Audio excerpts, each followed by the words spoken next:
The machine weighed 49,000 pounds. It had moved mountains. Literally, it had pushed the earth aside for highways and dams and drainage ditches across half the American continent.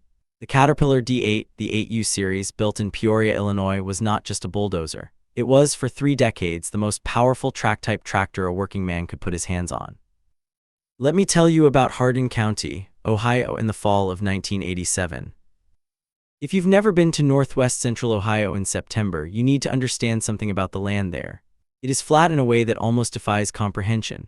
Flat the way a table is flat, flat the way a calm lake is flat, and in the late summer and early fall, after the corn has gone past shoulder height and begun to dry on the stalk, the air carries a particular smell.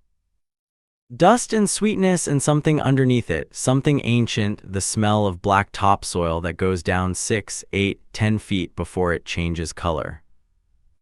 Hardin County sits in what geologists call the Lake Erie lowlands, and the farmers there have been fighting water since the first settlers broke the ground in the 1820s. The fields drain slowly. The clay layer underneath holds water the way a bowl holds soup. A wet spring can drown a corn crop before it germinates. A wet fall can leave a combine spinning its wheels in the muck while the grain rots on the stalk.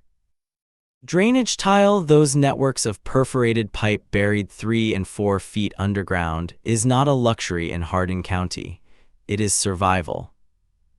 And that fall of 1987 had been a wet one. September had brought rain that seemed to come not from individual storms but from a general dampness in the sky, a gray ceiling that pressed down on the county for days at a time and deposited its moisture the way a wet sponge deposits water when you squeeze it, slowly, steadily, without drama, without thunder, just an endless patient soaking. The field on County Road 11, 160 acres belonging to a man named Gerald Holt, who grew corn and soybeans and had a small cow-calf operation on the side, had needed new tile for 20 years. The old clay tile lines laid in the 1930s by Gerald's father were collapsing. Root intrusion. Age, the slow grinding compression of 40 years of heavy equipment passing over the surface. Gerald had saved for 3 years to pay for the work. He had hired Warren Drafts excavating out of Kenton to do the job. Warren had a D8, the machine in question, and a tile plow and a crew of 2 laborers and a reputation for getting work done right. The D8 had broken down on day 4 of a projected 12-day job. The field smelled that morning of diesel fuel and hydraulic fluid and the particular sharp smell of hot metal that has been stressed past its limits. The machine sat at a slight angle where the ground dipped toward a drainage swale, its left track still engaged, its right track locked, tilted like a ship that has run aground and knows it. Mud had dried on the undercarriage in gray-brown plates. The hydraulic lines ran slick and dark with fluid that had wept out through the cracked housing overnight. It was a Tuesday morning. The temperature was 54 degrees. The sky was the color of old pewter. And somewhere, driving his 1979 Ford F-250 down County Road 11 at approximately 35 miles per hour, an old man named Eldon Marsh was coming to take a look. Let me tell you about Eldon Marsh. Eldon was 69 years old in September of 1987, which meant he had been born in 1918, the last year of the First World War, in a farmhouse 4 miles north of Ada, Ohio, that no longer stands. His father, Calvin Marsh, had farmed 80 acres of that same Hardin County clay ground with horses until 1931, when a neighbor let him run a borrowed farm all regular for one afternoon, and Calvin Marsh came home that evening a changed man. Eldon grew up, in other words, at the exact moment when American agriculture was mechanizing, when the horse was giving way to the tractor not gradually but suddenly, the way a dam gives way, all at once and with tremendous force. He had seen the first generation of machines. He had watched men figure them out by hand, by instinct, by failure and correction, without the benefit of dealer service departments or factory-trained technicians, or 1-800 numbers on laminated cards. He had learned to fix things because things broke, and when things broke there was no one coming. That was simply the reality of the age he grew up in. By the time he was 16, Eldon could pull the head off a gasoline engine and put it back together in an afternoon. By 20, he had rebuilt the transmission on his father's Oliver 70 using a parts manual, a set of wrenches inherited from an uncle, and what he would later describe only as figuring. He had served in the Army from 1942 to 1945, working as a motor pool mechanic in the Pacific Theater, not a combat role but not a safe one either, and had come home with a deeper understanding of heavy equipment than most men twice his age. The Army used everything in the Pacific: trucks, half-tracks, bulldozers, graders. And the Army, like the farm, did not wait for factory technicians. You fixed what was broken with what you had, or the mission stopped. He had farmed his own 240 acres east of Ada for 40 years. He had raised 4 children. He had buried a wife, Ruth, in 1979 from cancer, and had, by the testimony of everyone who knew him, gotten quieter after that. Not sad exactly, just quieter, more internal. As if he had moved a portion of his attention permanently inward and was conducting some ongoing conversation with himself that the rest of the world was not privy to. His farm was not the biggest in Hardin County. It was not the most modern. He drove equipment that other farmers had retired. His 1967 Caterpillar D6C, which he had purchased used in 1971 for $8,400, was the oldest working D-Series cat in the county, and he maintained it with a devotion that people who knew him compared gently to the devotion he had once showed his wife. He knew that machine, he knew its sounds. He knew what it felt like when it was right and what it felt like when it was wrong. He knew where it had been repaired and where it was still original and what each of those facts meant for how you operated it. He knew Caterpillar equipment the way a surgeon knows anatomy, not from pictures in a book, but from having his hands inside it repeatedly over decades. When Gerald Holt called him that Tuesday morning, Eldon had been eating oatmeal at his kitchen table, listening to the farm report on the radio. "Come take a look," Gerald said. Eldon had said, "I'll be there in 20 minutes. He did not ask what the problem was. Now let me tell you about the men standing around that broken D8 when Eldon Marsh pulled his truck into the field. There were 3 of them from the Caterpillar Regional Service Office. Their names were Dennis Kowalski, age 34, who was the lead technician and had been with Caterpillar for 9 years. With him were 2 younger men, Brian Stell and a third whose name, in the accounts I have gathered, is remembered only as the young one from Columbus. Brian was 27. The young one from Columbus was perhaps 25. They wore clean coveralls that had been dirty earlier but had dried. They held coffee cups. They had the posture of men who have made a decision and are waiting for someone else to process it. Dennis Kowalski was not, by most accounts, a bad man. He was competent within the boundaries of his training. He could diagnose a D8 using the factory service manual, the factory troubleshooting guide, and his 9 years of structured experience. He could tell you what the book said. He could order the parts the book called for. He could perform the repairs the book described. What Dennis Kowalski could not do, and this is not an insult, it is simply a description of a particular kind of knowledge and where it comes from, was look at a machine the way Eldon Marsh looked at machines. Dennis Kowalski had learned from manuals. Eldon Marsh had learned from machines. There is a difference, and on that Tuesday morning in a muddy field in Hardin County, Ohio, that difference was about to become very visible. But I want to be fair to Dennis Kowalski, because when Eldon Marsh climbed out of his truck, moving slowly, favoring that left knee, wearing a canvas coat the color of old wood, Dennis did not immediately laugh. That came a moment later. First came the assessment.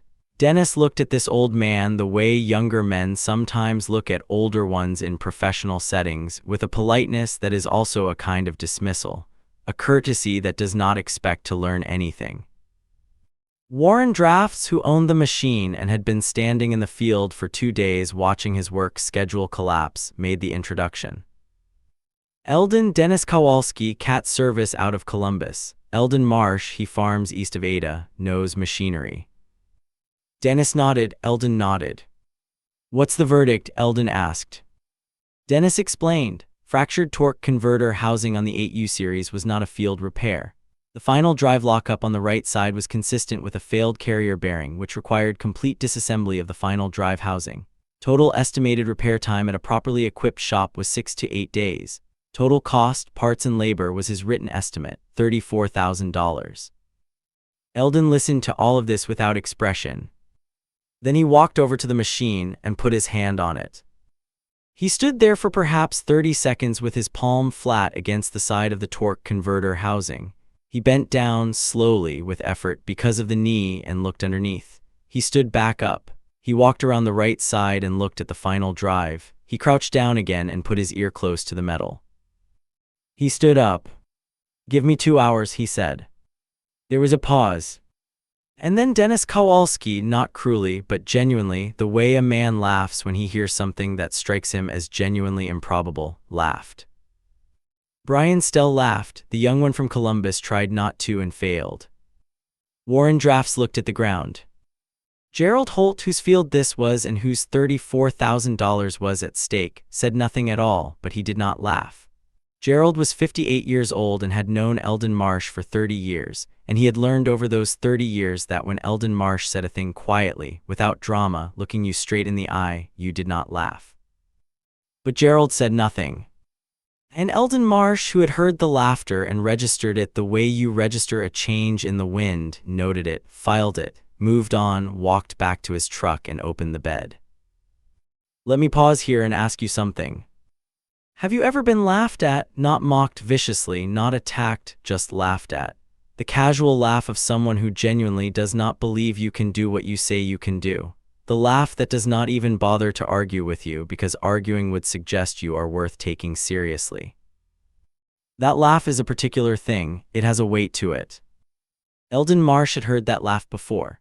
He had heard it in 1953 when he told his neighbor Carl Weber that the reason Carl's Oliver 88 kept throwing a rod was not the connecting bearings but the oil pump. And Carl had laughed and called the dealer, and the dealer had replaced the connecting bearings. And 3 months later Carl's Oliver 88 threw a rod again, and this time it was the oil pump, exactly as Eldon had said. He had heard it in 1961, when he told the county agricultural extension agent that the drainage problem in his west field was not a soil pH issue, but a collapsed tile line at a specific point he could identify by the pattern of the standing water, and the extension agent had smiled the smile of a credentialed man confronting an uncredentialed one, and Eldon had gone home and dug up the tile line at exactly the spot he had indicated and found the collapse. He had heard it in 1974 when he bought his first used Caterpillar D6C, and the selling dealer, a man who would not be named in polite company, had laughed at the price Eldon offered and said the machine was worth twice that, and Eldon had pointed out item by item 7 specific issues with the machine that the dealer had not disclosed. And in the end they settled on a price $400 above what Eldon had offered, which was still, by any reasonable measure, Eldon's victory. He had heard the laugh, he knew what it meant. It meant, I have judged you by what I can see, and what I can see does not impress me. What Dennis Kowalski could see on that Tuesday morning was an old man in a canvas coat with a bad knee, driving a 1979 Ford F-250 with 140,000 miles on it and a cracked tail light, who had farmed 240 acres of average ground for 40 years, and kept equipment that any sensible man would have retired. He had no Caterpillar certification. He had no service truck with a crane and a parts inventory. He had no laptop with diagnostic software. What Dennis Kowalski could not see was what that old man carried inside him. 2 hours, Dennis said, still smiling. He said it to Brian Stell, not to Eldon. That is worth noting. He said it sideways as if Eldon were not there. He's going to fix a fractured torque converter housing in 2 hours. Brian Stell shook his head slowly. Sir, Dennis said, and now he addressed Eldon directly, and I will give him credit for at least doing that. I've been working on D8s for 9 years. The 8U series torque converter housing, when it fractures at the rear mounting flange, which is what we have here, is not a field repair. You cannot weld it in place because the housing is cast iron and the heat distortion will destroy the bearing seats. You cannot patch it because the hydraulic pressure will blow any patch within the first hour of operation. The factory position on this repair is removal and replacement. Full stop. Eldon had his head in the bed of his truck. He appeared not to be listening. He was, in fact, listening to every word. The final drive, Dennis continued, warming to his subject now the way men do when they believe they are educating, is a separate issue. The right side carrier bearing, we believe it's the carrier bearing we can't confirm without disassembly, has likely seized. That is consistent with the lockup behavior you're seeing. Again, not a field repair. The final drive housing on the D8 is a major disassembly. You're talking about dropping the sprocket, pulling the cover, extracting the carrier assembly. I know what you're talking about, Eldon said. He said it without heat, without sharpness, just factually. He pulled something out of the truck bed. It was to the observers on that field a peculiar collection of items. There was a hydraulic jack, a heavy one, a 20-ton bottle jack, and a length of heavy steel bar, perhaps 18 inches long with holes drilled at specific intervals. There was a wooden box, clearly old, the kind of box you might use for storing glass canning jars, and inside the box, from what could be seen, were various small items, fittings, what appeared to be tube stock of various sizes, a roll of something. There was a welding rig in the bed, an old Lincoln SA-200 welder, mounted permanently, the kind that ran off a dedicated engine. And there was, wrapped in an old horse blanket in the corner of the truck bed, something else. Something Eldon lifted out carefully, the way you lift something that matters to you. Gerald Holt leaned forward to look. What is that? He asked. Eldon unwrapped the blanket. What Eldon Marsh unwrapped from that horse blanket was a tool. Not a factory tool, not a tool you could order from a Caterpillar dealer or find in a Snap-on catalog or see in any service manual printed by any manufacturer anywhere in the United States. It was a tool that Eldon Marsh had made himself. Let me describe it carefully because it matters. It was a steel casting, rough on the outside, precisely machined on the inside at key contact surfaces, shaped to fit against the rear mounting flange of a Caterpillar D8 8U series torque converter housing. It was approximately the size and rough shape of a large cantaloupe. It had 4 bolt holes drilled through it at exactly the spacing of the factory mounting flange. It had a central port, a threaded port, precisely sized, and attached to this port was a length of high-pressure hydraulic hose, perhaps 4 feet long, with a hand-operated shut-off valve at the far end. It was, in the language of industrial repair, a hydraulic backing plate, a device designed to apply controlled, even hydraulic pressure against a fractured casting from the inside while a repair was made to the outside. Eldon had made it in 1973. He had made it after encountering, on his own D6C, a hairline fracture in the torque converter housing a smaller version of the same problem on a smaller machine, and discovering that the factory repair procedure was, as Dennis Kowalski had correctly stated, removal and replacement at a cost and a time that Eldon had found unacceptable. So Eldon had done what men of his generation did when they found the official answer unacceptable. He had thought about the problem. Not for an hour, not for a day. Over the course of a week, while he was doing other things, driving the tractor, eating supper, lying in bed at night, he had turned the problem over in his mind the way you turn a stone over in your hand, looking at it from every angle, feeling its weight and its texture and its shape.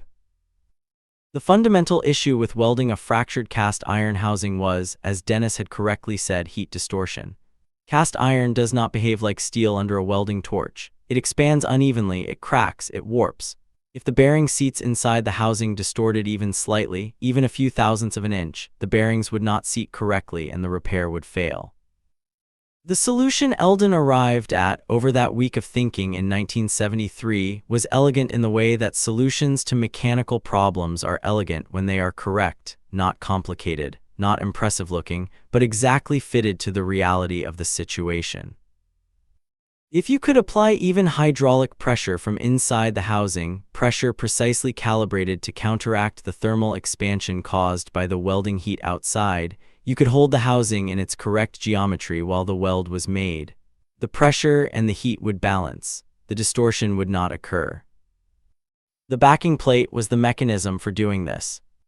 You bolted it to the mounting flange from inside, covering the fracture. You connected the hydraulic hose to a hand pump, a simple hand pump, the kind used for bleeding brake systems. You built the pressure up slowly, 800 psi, no more, and you held it there. And then you welded. The weld had to be done in a specific way also. Short passes, no more than 2 inches at a time, allowing the metal to cool between passes. Specific rod, Eldon used a nickel iron rod, Nyrod 55, which was designed for cast iron welding and had been available since the 1950s. Low amperage, 90 amps on his Lincoln SA200, lower than most welders would use for metal of that thickness. Eldon had repaired the crack in his D6C housing in 1973 using this method. The repair had held for 14 years. The D6C was still running in 1987. The housing showed no further cracking. He had told no one about the backing plate tool, not because he was secretive, simply because no one had asked. Now, standing in Gerald Holt's field with 3 Caterpillar engineers watching him unwrap it from a horse blanket, he held it up and looked at it for a moment, checking it, the way you check something you haven't used in a while, and then he set it down on the tailgate and looked at Dennis Kowalski. The housing fracture, Eldon said, is at the rear mounting flange. I could see the crack line from 20 feet. It's a stress fracture, not an impact fracture. It goes with the grain of the casting. That's weldable. The heat distortion, Dennis began. I'll manage the heat distortion, Eldon said. He picked up the backing plate. The final drive lockup, he continued, is not the carrier bearing. There was a pause. We assessed, Dennis said. It's the track adjuster, Eldon said. Right side, the grease fitting is sheared off flush with the housing. You can't see it unless you're down in the mud looking straight at it. The adjuster is at full tension with no relief. The track is so tight it's binding the final drive. It's not a bearing. Nothing is failed in the final drive. He let that sit in the air for a moment. You need to release the tension on the track adjuster. Once you do that, the final drive will turn freely. I'll show you the fitting. It's sheared off, but the thread is still there. You can run a self-tapping grease fitting into the thread and relieve the pressure. The silence on that field had a texture to it. Dennis Kowalski looked at Brian Stell. Brian Stell looked at his coffee cup. The young one from Columbus was very still. Let me pause here and ask you something. Has anyone ever seen something you missed? Something that was right in front of you, that you walked past, that you didn't see, not because you weren't smart enough, but because you were looking in the wrong place? Because your training had told you what to look for, and so you looked for that, and you didn't look for the thing that wasn't in the manual. That is what happened that morning. Eldon Marsh walked back to the machine. It was 9:47 in the morning when Eldon Marsh put his tools down next to the D8 and began. He did not rush, he did not perform. He moved with the deliberate, economical motion of a man who has done physical work for 50 years and knows that the way to conserve energy is not to move faster but to move without waste. Every motion had a purpose. Nothing was repeated. The first thing he did was get back down in the mud. He did this slowly, lowering himself with one hand on the track frame and one hand on a piece of angle iron he had brought for exactly this purpose, because his left knee would not take a straight descent. He got down until he was lying on his side in the wet black mud of Gerald Holt's field, his canvas coat absorbing the cold moisture immediately, and he put his face close to the right side track adjuster housing. He stayed there for perhaps a minute. Then he came back up, the same slow, careful process in reverse, and he went to his wooden box and selected a fitting, a small brass fitting, a self-tapping grease Zerk 1/8-inch pipe thread. He held it up and looked at it. He put it back and selected a slightly different one. He looked at that one. That's the one, he said. He went back to the machine with the fitting, a hand grease gun, and a small tap, a thread-cutting tap and a T-handle. He got back down in the mud. What he was doing in that mud, in that position, in that cold, was threading a new grease fitting into the sheared-off stub of the old one. The old fitting had sheared at the base, cleanly, the way over-tension fittings shear, leaving the threaded portion still in the housing, stripped at the top but with thread below. He was cutting new thread into the damaged section with the hand tap carefully, feeling the resistance with his fingers because he could not see what he was doing, working by touch alone. Dennis Kowalski had come around the machine to watch. He stood at a respectful distance. He was not smiling anymore. Eldon finished with the tap. He ran the new self-tapping fitting in by hand, slowly, 3 turns, 4 turns, feeling for the moment when the thread engaged fully. He stopped. He attached the grease gun. He pumped the handle. Everyone heard it, a deep, groaning release of pressure from inside the track adjuster, a sound like a slow exhalation, like something that had been holding its breath for too long finally being allowed to breathe. The track on the right side, which had been visibly drum-tight, relaxed, almost imperceptibly to the eye, but the sound said everything. Eldon pumped 3 more times to equalize the adjuster, then stopped. He got up. Try the final drive, he said to Warren Drafts. Warren Drafts climbed up on the machine. He engaged the right final drive. The track moved. It moved freely, without binding, without the locked, grinding resistance that had stopped work 4 days ago and summoned 3 engineers from Columbus and generated a $34,000 repair estimate. It simply moved. The sound on that field, the absence of sound, really, was remarkable. 40 minutes, Gerald Holt said quietly to no one in particular. He was looking at his watch. Eldon was already back at his truck, retrieving the backing plate. The torque converter housing repair was more complex, and Eldon approached it with a concentration that was almost visible, a focusing of attention that the men on that field could sense the way you can sense a change in atmospheric pressure. He was very still inside himself. He was listening. He bolted the backing plate to the interior mounting flange with 4 bolts, 3 4-inch hex, torqued by feel, no wrench, and connected the hydraulic hose to his hand pump. He built the pressure slowly. He had a pressure gauge zip-tied to the pump body, an old gauge, the face yellowed with age, but accurate. He trusted it. He brought it to 800 psi and held it there, pumping every few minutes to maintain pressure as the temperature of the metal changed. Then he started the Lincoln SA-200. The welder's engine broke the silence of the field with a sound like the start of something, a deep, rhythmic mechanical pulse that sent a flock of starlings out of the hedgerow at the field's south end in a sudden dark cloud. He selected his rod from the wooden box, Nyrod 55. He had 4 sticks. He had cut one in half, so he had 5 pieces total. He would use short passes and he would not need many. He welded. The first pass was perhaps 1.5 inches. He stopped. He chipped the slag with a small hammer, tapping precisely, not hard. Cast iron does not like shock. He felt the metal with his bare hand, too hot to touch. He waited. He watched the sky. He was patient in the way that the land teaches patience, not passive, not resigned, but genuinely willing to let time do what time must do. The metal cooled. He felt it again, warm, not hot. He made the second pass. This continued for what his tools would later show to be 38 minutes. Short passes, slag removal, cooling, the smell of hot metal and welding flux and burning cast iron, a smell like burning stone, drifted across the field. Dennis Kowalski stood 10 feet away and watched. He had stopped talking. He had stopped making expressions. He was simply watching the way a man watches something he does not fully understand but is trying to understand with open, serious attention. At one point he said, "Where did you learn this?" Eldon did not look up from the work. "Thought it up," he said. "The backing plate. Made it in '73. Dennis was quiet for a moment. "Does it work?" "Ask me in 20 minutes, Eldon said. He made the final pass, a short one, bridging the last section of the fracture line, which was slightly more complex because the crack changed direction near the original casting seam. He had seen this when he first examined the housing. He had planned for it. He made the pass in 2 directions, meeting in the middle. He chipped the final slag. He felt the metal. He waited.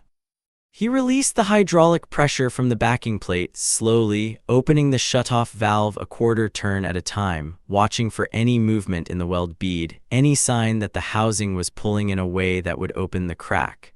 There was nothing. The weld held. He unbolted the backing plate. He looked at the weld for a long time from several angles, touching it, pressing on it with his thumb. He nodded. "Start it," he said. Warren Drafts looked at him. "You sure?" Eldon looked at Warren Drafts with an expression that Warren Drafts would later describe as the look you get from a man who has never said something he wasn't sure about. Warren climbed up on the machine. The D8 started. Its engine, the Caterpillar D342 diesel, 9 cylinders, 235 horsepower, spoke with the voice that only large diesel engines speak with. A sound not merely heard but felt in the chest and the teeth and the soles of the feet. A sound that communicates mass and force and the conversion of ancient organic material into motion. The machine idled. The hydraulic system pressurized. No fluid came from the torque converter housing. Warren engaged the right track. The machine moved. Both tracks, the full machine, 49,000 pounds of steel and iron and rubber and oil and history, moving across the muddy field in Hardin County, Ohio, as if nothing had ever been wrong with it. The clock on Dennis Kowalski's watch read 11:43 a.m. Eldon Marsh had arrived at 9:47. 1 hour and 56 minutes. There are moments when the world goes quiet.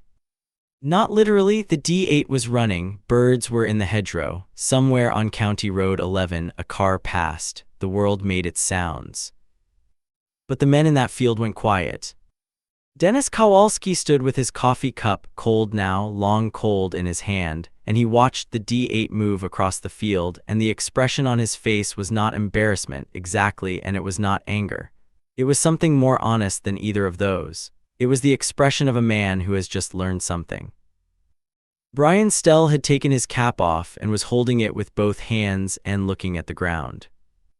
The young one from Columbus had walked to the edge of the field and was standing at the fence line looking out across the corn stubble at the gray September sky.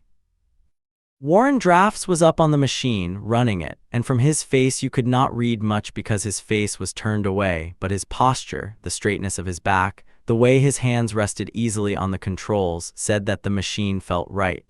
The machine felt like a machine that is working the way it is supposed to work. Gerald Holt walked over to Eldon. Eldon was collecting his tools, returning them to the wooden box in their proper places, wiping the backing plate with a rag, rolling the hydraulic hose. "What do I owe you?" Gerald asked. Eldon shook his head. "Nothing." Gerald started to say something. "Buy me lunch sometime," Eldon said. He wrapped the backing plate back in the horse blankets. He set it carefully in the corner of the truck bed. Dennis Kowalski walked over. His coveralls were clean. Eldon's were covered in mud and had a burn mark near the left knee from a welding spark. "Mr. Marsh," Dennis said. He stopped. He started again. "I'd like to understand the hydraulic backing plate better, if you'd be willing." "I'll write it down for you," Eldon said. He did not say it warmly. He did not say it coldly. He said it the way he said most things, as a plain statement of what was going to happen. "I'd appreciate that," Dennis said. Eldon nodded. He got in his truck. He drove home. Let me tell you what happened after. The D8 finished the tile work on Gerald Holt's field in 8 more days. The drainage project was completed before the ground froze. Gerald's yields on that field improved measurably over the following 3 years. The kind of improvement that, compounded over time, meant the difference between a farm that was surviving and a farm that was beginning, finally, to build. The torque converter housing that Eldon Marsh welded on September 14, 1987, held without any further repair for 11 years. In 1998, when Warren Drafts retired and sold the D8 to a contractor in Wyandotte County, the machine was inspected by a shop in Upper Sandusky. The technician who inspected it found the weld repair on the torque converter housing. He noted it in the inspection report. He rated it in the report's standard language as satisfactory. He noted that it appeared to be a non-factory repair of unusual quality. He did not know who had made it. Eldon Marsh wrote the description of the hydraulic backing plate technique in longhand, in pencil, on 3 pages of ruled notebook paper, and mailed it to Dennis Kowalski at the Caterpillar Regional Service Office in Columbus. He included a rough dimension sketch of the backing plate itself, not a proper engineering drawing, but a careful sketch, the kind of sketch a man makes who knows what information another man will need. Dennis Kowalski kept that letter. Years later, many years later, when Dennis was in his 50s and Eldon Marsh was long dead, Dennis talked about that day in Hardin County to a reporter from an Ohio farm publication. He said, "I thought I knew what I was looking at. I had 9 years of Caterpillar training. I had the manuals, I had the tools." He paused. That man had something else. He had the machine. The distinction he was drawing between knowing the manual and knowing the machine is the heart of something. Eldon Marsh farmed his 240 acres until the spring of 1993, when his left knee finally refused to cooperate with the demands of the work. He sold the land not to a developer, not to a corporation, to a young couple, the Fenner family, from a farm 2 townships over, who were trying to expand and could not afford the current prices on larger acreage. Eldon sold it to them for below market value. He told them to pay him over 10 years. He moved into Ada. He lived in a house on Main Street with a workshop in the garage that neighbors recall as always having a light on, in the early morning, in the evening, sometimes, they said, late at night. He kept the D6C. He kept it in the garage. He ran it periodically, not to work with it, but to hear it, to check it. People would hear in residential Ada, Ohio, the sound of a large diesel engine starting up in the late afternoon, and they knew it was Eldon running the D6C. He died in February of 1996 at the age of 77. Heart failure in the house on Main Street. He had made breakfast, oatmeal, the same as always, and had washed the bowl and the spoon and set them in the drying rack and sat down in his chair and died. The D6C was in the garage with a full tank of diesel fuel and a fresh oil change. His children, all 4 of them, spread across Ohio and Indiana and Michigan, gathered for the service. They sorted his tools. They found in the wooden box in the truck bed of the F-250, which had 190,000 miles on it by that point, the collection of tools he had carried to Hardin County in 1987 and to other jobs across his life. The backing plate wrapped in the horse blanket. The Nyrod 55 sticks in the wooden box, 3 of them left. His son James kept the backing plate. He did not know at first its full significance, only that his father had valued it. Later, when the story of the day in Hardin County was recounted to him by Gerald Holt, who attended the funeral and told James the full story during the reception, James held the backing plate in both hands and was quiet for a long time. "He never talked about it," James said. Gerald Holt nodded. "He wouldn't," Gerald said. "That wasn't your dad." The Fenner family, who bought Eldon's farm, still operates it. They tile drained the remaining acres that needed it in the mid-1990s and have expanded to 480 acres of corn and soybeans. The farm is in good shape. Their eldest son manages it now.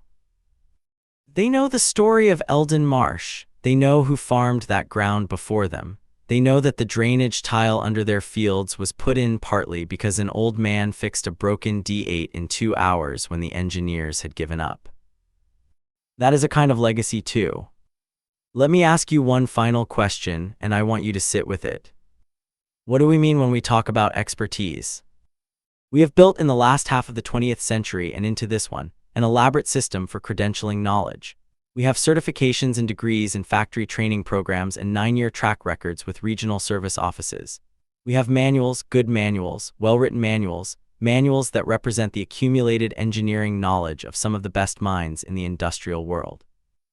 These things are not worthless. Dennis Kowalski was not a fool. He was a competent man operating within the boundaries of a system that, most of the time, worked well. But there is a kind of knowledge that does not live in manuals.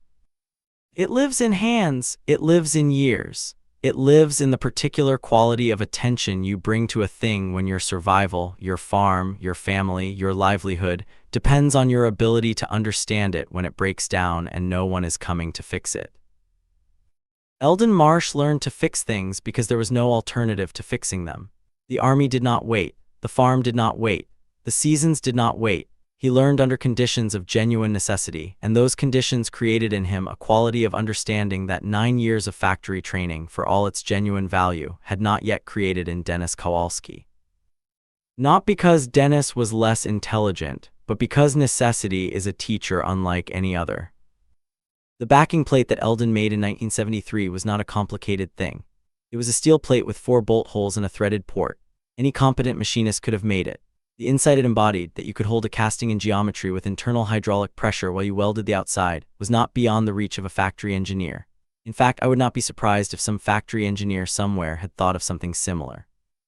But Eldon thought of it first for himself in his own shop because he needed to. There is something in that. There is something in the image of this man, 69 years old, bad knee, canvas coat, 190,000-mile truck lying in the cold mud of September and finding, by touch alone, in a place where 3 engineers had not thought to look, the simple sheared-off fitting that was the whole problem. The bearing was fine. The final drive was fine. The track was simply too tight. It was the most ordinary thing in the world, and it had been missed. He missed nothing. Not because he was magic, not because the old ways are always better than the new, but because he had trained himself over 50 years of necessary attention to see what was actually there, not what the manual said should be there. That is the lesson of Eldon Marsh. Not that engineers are wrong, not that credentials don't matter, not that you should ignore expertise. The lesson is quieter than that. It is, do not confuse the map for the territory. The manual describes the machine. The machine is the thing itself. And there will always be men and women, often old, often overlooked, often arriving in old trucks with cracked taillights, who know the thing itself in a way that the map has not yet learned to describe. Be slow to laugh at those people. They might have a backing plate in the truck. They might fix your machine in 2 hours when the engineers have gone home. And 40 years from now, the ground you farm might still carry the drainage tile that was installed because of what they knew. Eldon Marsh is gone. The D6C, as far as I have been able to determine, is gone too, sold after his death, its trail going cold somewhere in northwest Ohio. But the backing plate is in a garage in Ada, Ohio, wrapped in a horse blanket.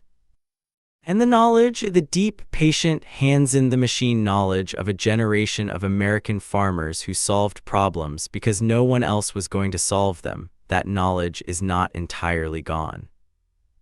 It lives in stories like this one. And now it lives in you. Historical context is real. Characters and dialogue are dramatized for storytelling. The Caterpillar D88U series, Hardin County, Ohio, and the mechanical principles described, cast iron welding, hydraulic pressure balancing, track adjuster function, are historically accurate. Eldon Marsh, Gerald Holt, Dennis Kowalski, Warren Drafts, and all named individuals are fictional composites created for narrative purposes. End card. Subscribe to The Forgotten Farmer, new stories every week. The land remembers what we forget.